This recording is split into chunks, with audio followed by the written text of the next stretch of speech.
Hey, what's up everybody? It's Eli here from TreeFall Studios. I'm a creator of a game called Pitterpot and a game called The Perplexing Orb.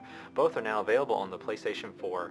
For today's video, we're going to be taking a look at a few really important things that you need to know when launching an indie game. If you're new to the channel, I post content about my games and inside looks at them, as well as how-to videos on game development. If any of that sounds interesting to you, please hit the subscribe button, drop a like, and let's get started.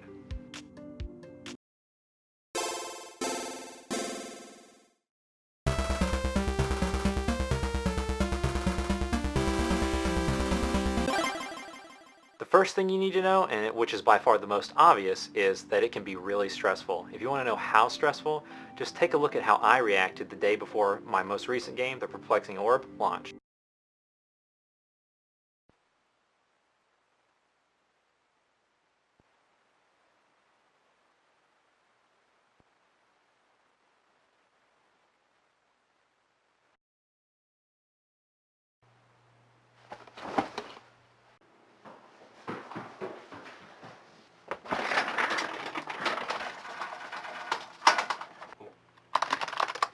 Ah, come on, come on, come on, come on!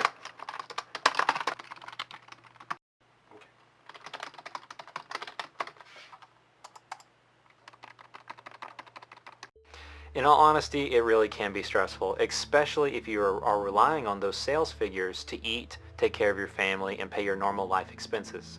A really good way to alleviate those pressures of having to have your game perform really well in terms of high volume of sale numbers is to diversify your income sources as a game developer.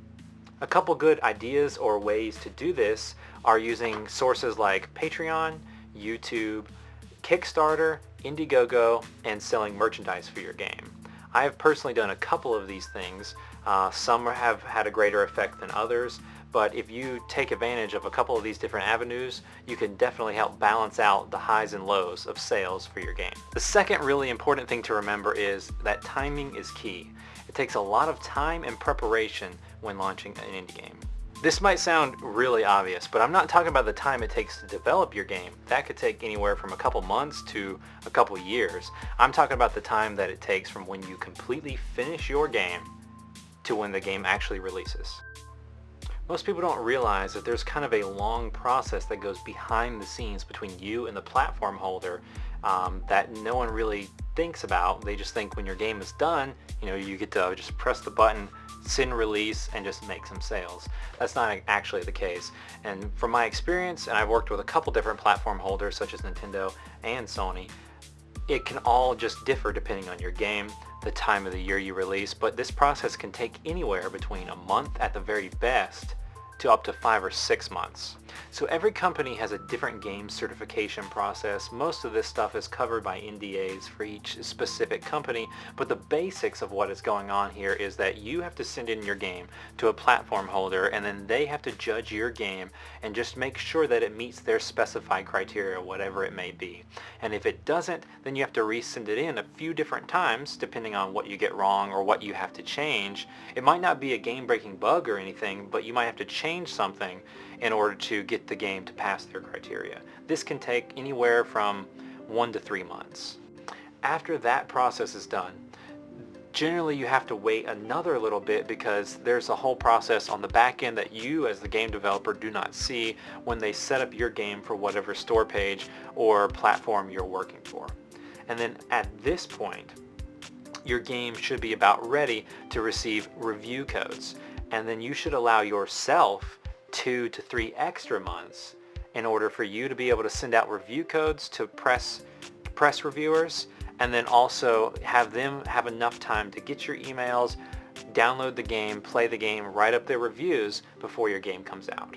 That brings me to my next big point, which is take time and carefully handle your press codes. Like I mentioned in the previous point, you need to give yourself a 2 to 3 month window to send out these press codes, and this is because really it takes a bit of time for reviewers to get your emails, and it takes time for you to send out your emails. So what you really want to do is build up a list, a personalized list of 200 to 400 people that you can send out emails to with your game.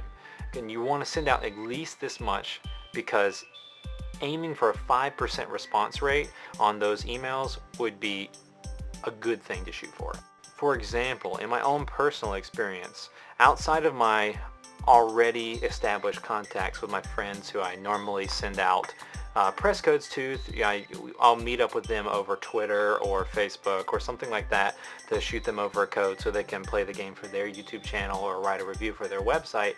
This year with the Perplexing Orb, I only sent out around 20 to 25 possibly new email contacts that I would be interested in building a working relationship with and sending them a copy of my game.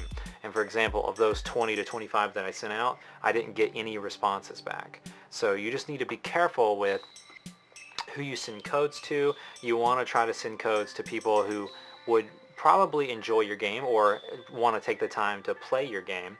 And the best thing to do is just to load up that press list so you can get at least a couple, because if you can get just a few people to play your game, post videos about your game, enjoy playing your game, that's going to go a long way for people who might be potentially interested in purchasing your product. And one of the last major things to help make your indie game be successful, and something that you need to know before launching the game, is that you need to build an audience for your game beforehand. This can be done using different types of methods such as YouTube, social media, and Kickstarter platforms. I generally try to share my game's footage and development cycles pretty early. So on Facebook, Twitter, and YouTube is where I do most of my personal game sharing. And what I'll do is, the best way to build an audience is to start sharing screenshots of your game early, share GIFs and videos of your game on Facebook, YouTube, and Twitter. That tends to really help connect with your audience and show them exactly what type of product or game that you're making. If you start hashtagging your game early and sharing it and taking advantage of like Screenshot Saturday hashtags and sharing at the right times, you can slowly start to build up an audience early for your game. If you do this and start to get fans excited for your game beforehand, before your game comes out, you guarantee yourself, not exactly guarantee yourself, but you have a good audience that are as excited for your game and will guarantee you some sales on day one. It's a better way to put it. So to do a quick recap, there are a lot of things you need to know or take into consideration when launching an indie game. My list is not a complete list, not an exhaustive list. There's a ton of different things that you need to know before launching your game. But some really important ones are that it can be really stressful. You need to take a lot of time and preparation into your timing schedule for when you plan on actually launching the game. You need to plan farther out than you might expect. You need to build a press list, send out press codes early, and build a huge list so you can build buzz around your game. And you need to build an audience of fans for your game early before starting to launch your game. With all of that said, if you enjoyed this video or you found any of the information helpful, please drop a like. If you have any other advice that you would like to give people who are interested in game development and launching an indie game, please leave a comment down below. Maybe give this video a share, and we'll see you next week with another video on game development.